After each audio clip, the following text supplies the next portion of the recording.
Mr. Chairman, Ranking Member Meeks, distinguished colleagues on this committee, first of all, let me just say I have very much appreciated working with you these past 4 years, working with the ranking member, and just to say how much I've valued and appreciated working with you these past 4 years, the dialogue that we've had, including with this committee, where we've agreed, where we've disagreed, including on Afghanistan. I want to recognize everyone who served in Afghanistan, including on this committee. Our thoughts are with the Gold Star families of the 2,461 American service members. Our thoughts are with all of the Gold Star families.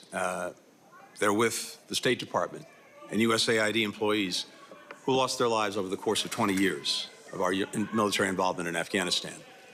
And I think today especially of the 13 heroes that we lost at Abbey Gate, and I deeply regret that we did not do more and could not do more to protect them.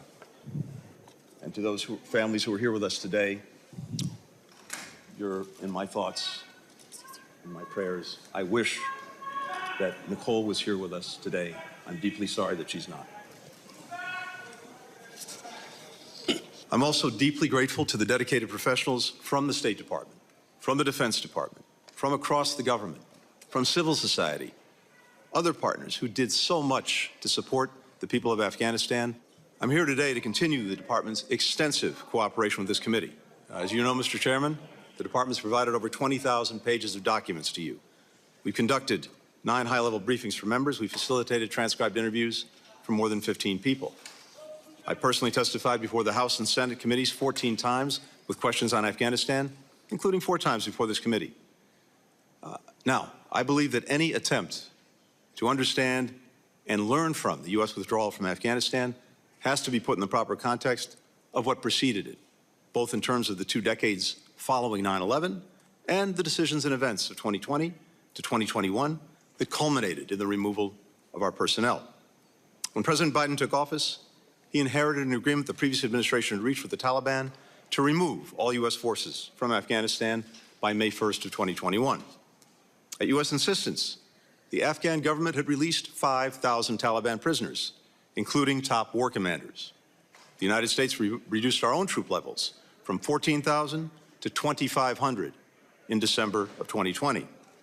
In return, the Taliban agreed to stop attacking U.S. and partner forces, to refrain from threatening Afghanistan's major cities, and to pursue intra-Afghan negotiations toward a ceasefire and a political settlement. But it continued a relentless march in the countryside so that it controlled or actively contested territory containing 3/4 of Afghanistan's population by December 2020. In January 2021, the Taliban was in the strongest military position it had been in since 9/11, and we had the smallest number of U.S. forces in Afghanistan since 2001. Despite the profound effects of the Doha Agreement, President Biden ultimately opted to implement the previous administration's decision to withdraw American troops and honor his pledge to end our nation's longest war. To the extent President Biden faced a choice, it was between ending the war or escalating it.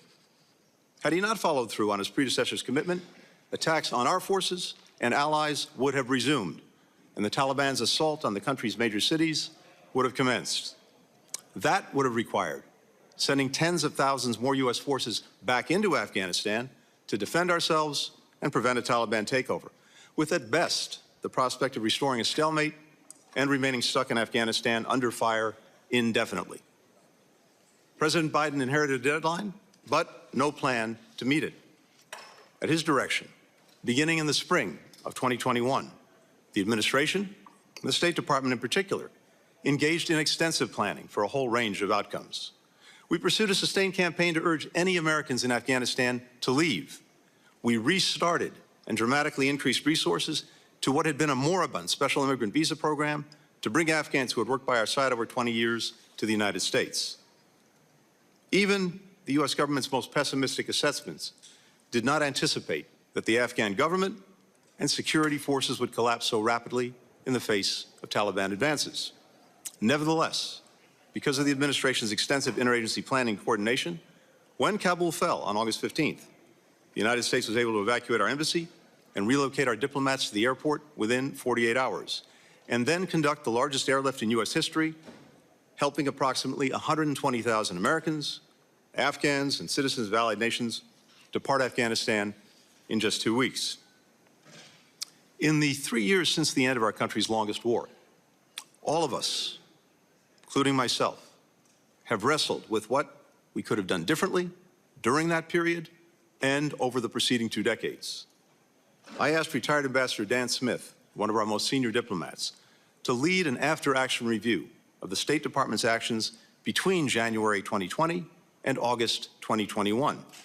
In response to Ambassador Smith's report, the Department has taken more than 40 concrete initiatives and identified steps to guide our response to future crises.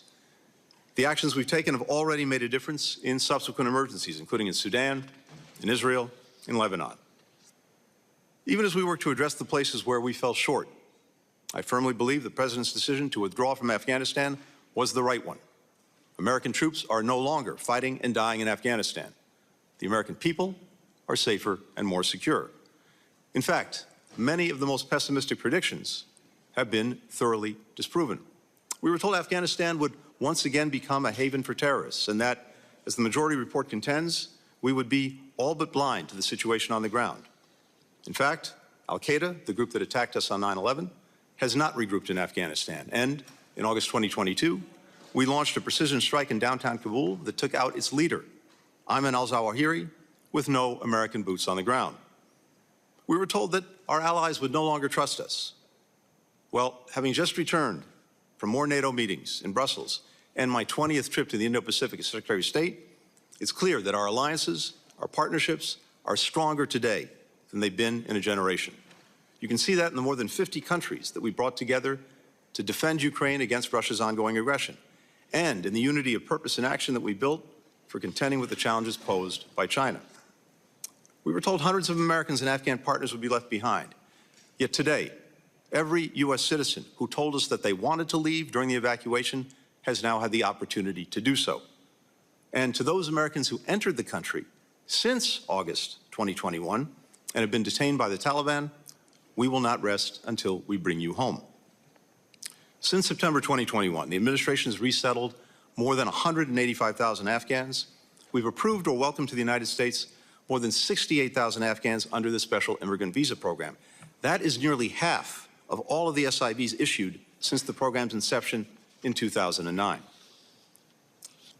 This is a profoundly difficult period for the Afghan people, especially Afghanistan's women and girls. But I believe the final chapter has not been written on Afghanistan. Just last week, I had the chance to be with many partners who supported the evacuation effort, including members of Congress. We were joined by a resilient and resourceful young woman who left Afghanistan in August 2021 and is now an aerospace engineering student at MIT. She aspires to be the first Afghan woman astronaut. In part because of our two-decade commitment to Afghanistan, there are many more women who have the opportunity to go to school, to connect with the wider world, to imagine a different life for themselves.